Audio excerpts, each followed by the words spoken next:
Все пак е нещо.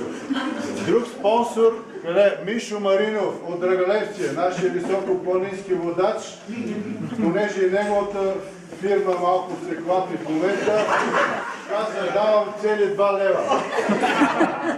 И моя високо нищоричество казвам, давам 5 лева. Събраха се 17 лева. И шоколад. Това не е малка сума за днешно време. Какво очаквате? Това учение остана само. Още 3 смелчаци се наредиха на стартовата линия. За шоколад още снимки, стартова треска, подготовка, загрявка, всичко. И дадахме старт. Мишо, главен съдия, с хронометъра за сече. И от тук нататък давам думата, понеже ние сформирахме, днес се сформира нещо много интересно. Фондация. Фондация, която поможете между нас и да решили всяка година да спонсорираме такива напълно в унисон с мотото на екскурзията. Цели се високо. После ще разберете за какво става въпрос. И ще кажи сега резултатите. Резултатите?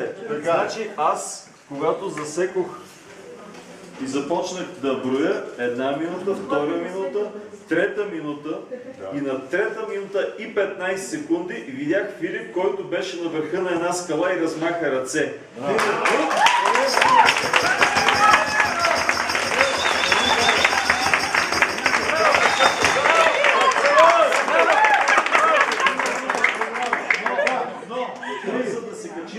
Той прав.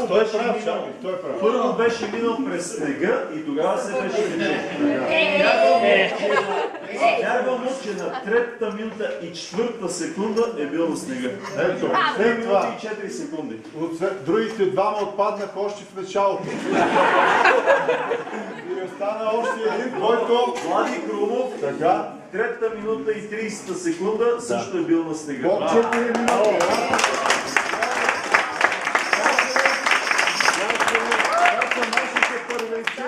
И нежни създания ще бъдат поздравени от 2 нежни създания. Ние сме се подготвили с 2 истински букетчета.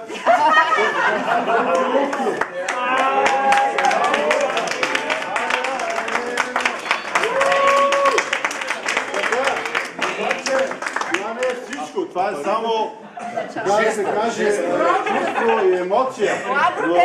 Но живота не е само емоция, живота е и пари. Както казахме, събрахме 17 лева. Обаче ти 17 лева много умно казваш, не се делят. И аз веднага реших, давам още 3 лева.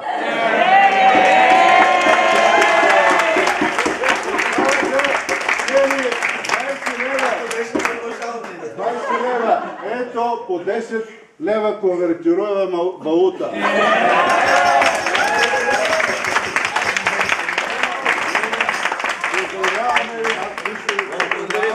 Фондация за насърчение на млади кадри на спорта цели се високо.